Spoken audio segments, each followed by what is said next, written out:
King Charles reflects on the loss of his mother, Queen Elizabeth. The King and other members of the royal family gathered at Sandringham before his first Christmas message, delivered close to where the late Queen is laid to rest. Christmas is a particularly poignant time for all of us who have lost loved ones. We feel their absence at every familiar turn of the season.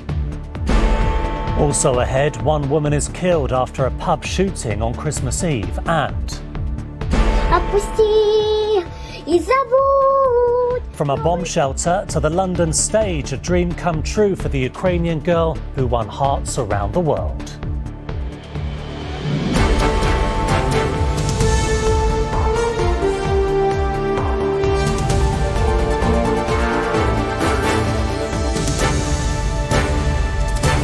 This is ITV News with Duncan Golestani.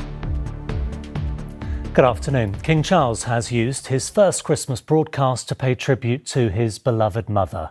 Recorded in St George's Chapel in Windsor, standing close to the late Queen's final resting place, the King reflected on a Christmas without loved ones.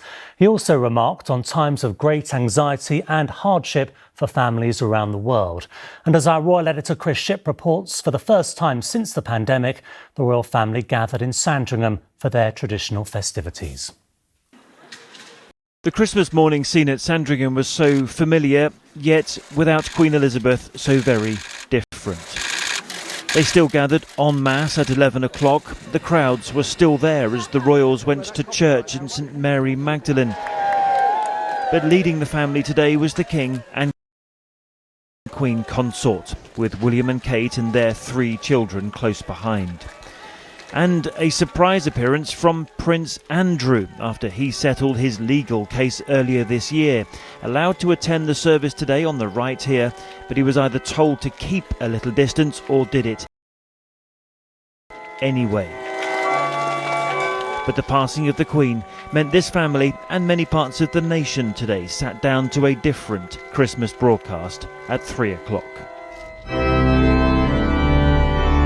His first ever Christmas message to the nation and Commonwealth was recorded at Windsor, in the chapel which is the final resting place of his father and now his mother.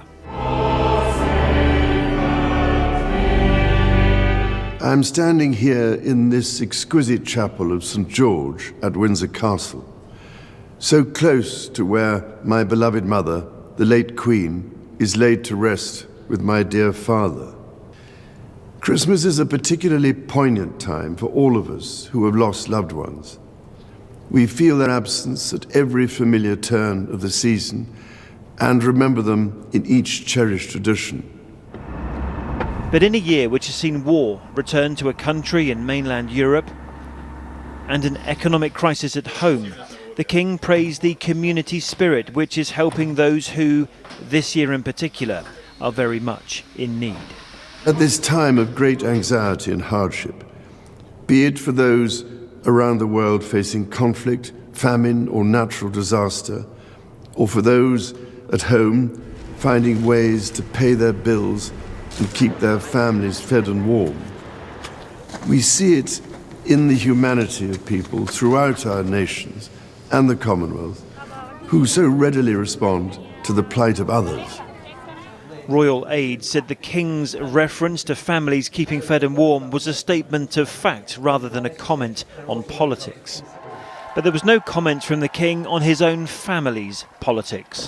The Prince and Princess of Wales recently visited Wales, shining a light on practical examples of this community spirit. A reference to William and Kate's work, but no mention by the King of his other son Harry and daughter-in-law Meghan. The King's broadcast was recorded in between the 2 releases of Harry and Meghan's Netflix series earlier this month. 2022 was a year of great change for the monarchy. Next year will see a coronation of a sovereign for the first time since 1953. But with Prince Harry's memoirs due out in January, the peace and goodwill of the festive period is unlikely to last very long into 2023 for this royal family. Chris Shipp, ITV News. And to watch the King's speech in full and for the rest of the day's news, head to ITVX and scroll down to ITV News. The Archbishop of Canterbury also paid tribute to the late Queen's life of service during his Christmas sermon. Justin Welby remembered those too experiencing immense hardship as a result of the cost of living crisis. And at the Vatican, Pope Francis used his annual address to declare a grave famine of peace around the world. He referred to the icy winds of war and made a plea for an immediate end to the fighting in Ukraine. Police say a woman who died after a shooting on Christmas Eve at a pub on Merseyside was probably not the intended target. 4 other men were injured when a gunman fired shots at the Lighthouse Inn. Ian Woods is in Wallasey for us now. Ian, what's the latest?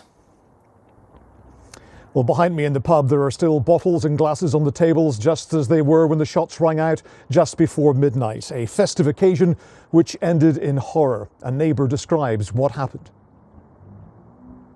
I heard bang, bang, bang, bang 4 times. It was just police cars everywhere, kids, well, teenagers, but it was very, very quiet. There was no shouting or screaming. It was just people, poor kids walking up here, hugging each other. Merseyside police say they don't believe that the 26-year-old victim was deliberately targeted, but the pub was full, and the police say that the gunman's actions were totally and utterly reckless. A shocking crime made worse by the timing. Today, they should have been celebrating the joy of Christmas.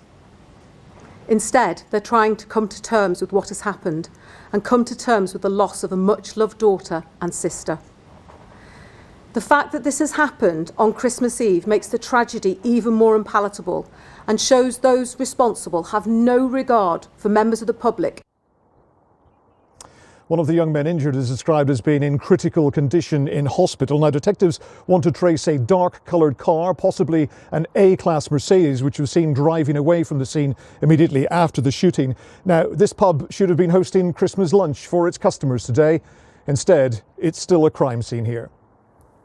Ian Woods on Merseyside, thank you. Millions of people across North America are facing Christmas without power as temperatures drop as low as minus 45 degrees Celsius. The weather event, known as a bomb cyclone, is thought to have killed at least 24 people and caused travel chaos across a vast area stretching from the Great Lakes near Canada to the border with Mexico. It's thought around 60% of the US population has been affected by the weather system, which the New York governor said may go down as one of the worst storms in history.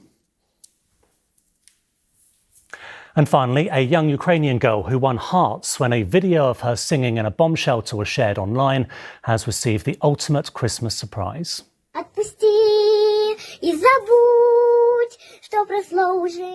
Shortly after the Russian invasion of Ukraine, this video of Amelia Anisovich singing Let It Go from Disney's Frozen was viewed around the world. She later escaped over the border and was invited to sing the Ukrainian national anthem at a charity concert in Poland.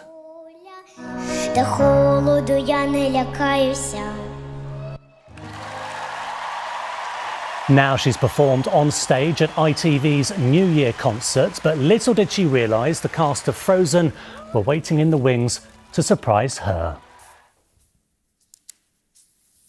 And that is it for now. We are back with the late news at 10:30. Until then, from me and all the team, happy Christmas.